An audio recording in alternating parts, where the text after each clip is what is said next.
खबर है, जो मंत्री हैं बिहार सरकार जी। की जो थी, आज से पहले जो थी मंत्री मंजू वर्मा, वो पीछे चल रही हैं। तो ये तो बड़ी खबर है।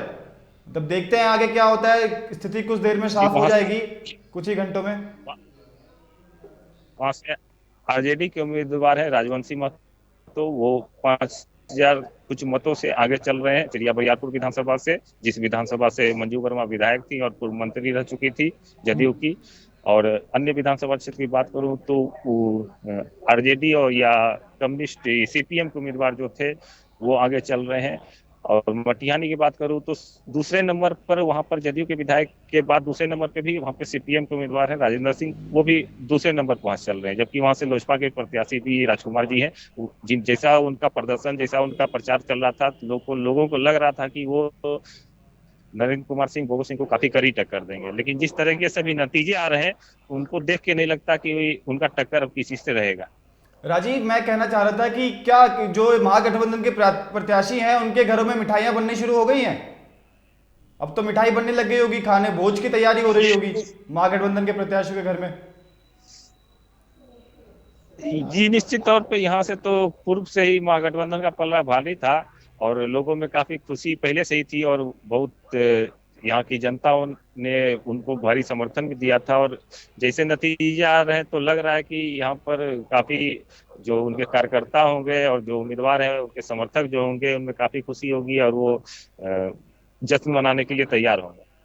तो ये भोगो सिंह जी हैं, उनके घर में तो स्थिति साफ है, उनको लगता है कि वो जीत रहे हैं, तो उनके घर में तो तैयारियां कल से ही चल रही होंगी, मिठाई विठाई बन रही होंगे वहां पे। जी, मैं आपको बता, वो 15 वर्षों से विधायक रह चुके हैं और उन्होंने पूर्व में अपना बयान भी दिया था कि जिस दिन मटिहानी विधानसभा क्षेत्र से हार जाऊंगा उस दिन राजनीति छोड़ दूंगा। तो इतना विश्वास उनका था कि वो हार नहीं सकते थे।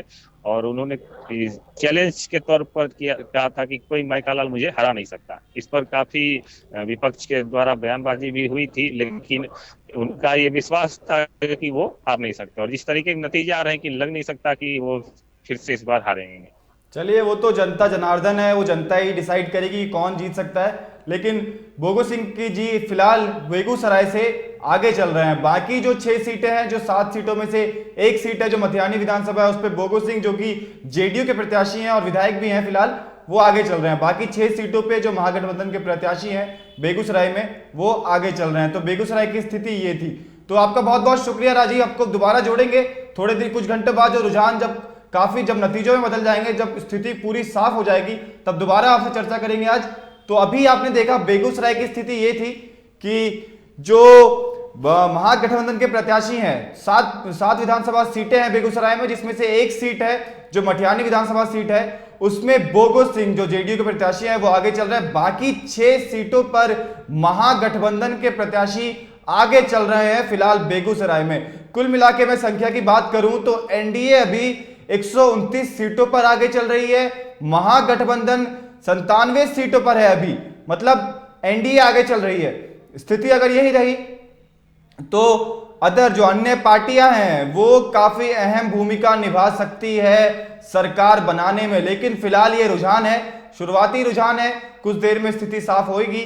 और आपको बता दूं, आज चुनाव के नतीजे आने में भी वक्त लग सकता है। ज्यादा मतगणना केंद्र बनाए गए हैं और ज्यादा मतगणना केंद्र थे और पोलिंग बूथ थे जहां वोट दिए गए। तो अभी फिलहाल पोस्टल बैलेट की जो वोट है वो काउंटिंग हो रही है, बाकी जो ईवीएम है बाद में उसकी काउंटिंग होगी। तो फिलहाल के नतीजे ये हैं, आप लगातार देख रहे हैं, लगातार लाइव चला रहे हैं हम लोग। जो जेडीयू है फिलहाल, एनडीए है, वो फिलहाल महागठबंधन से आगे चल रही है। आप देख सकते हैं, लगातार हम आपको टीवी स्क्रीन पे दिखा रहे हैं। जेडीयू की सीटें देख सकते हैं, 50 सीटों पर आगे चल रही है।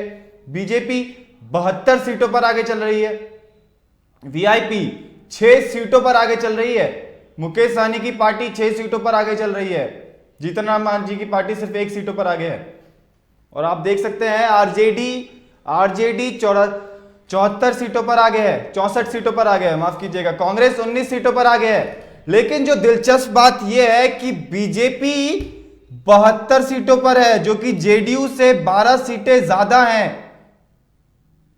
तो आप देख सकते हैं 22 सीटें आगे हैं। आप देख सकते हैं कि जेडीयू आगे चल रही है, बीजेपी जेडीयू से आगे चल रही है। काफी दिलचस्प रह रहा है। अभी के जो रुझान है उसमें कांटे की टक्कर देख सकते हैं आप। जो कहते हैं कत्ल का दिन है आज, तो कत्ल होता हुआ नजर आ रहा है। दोनों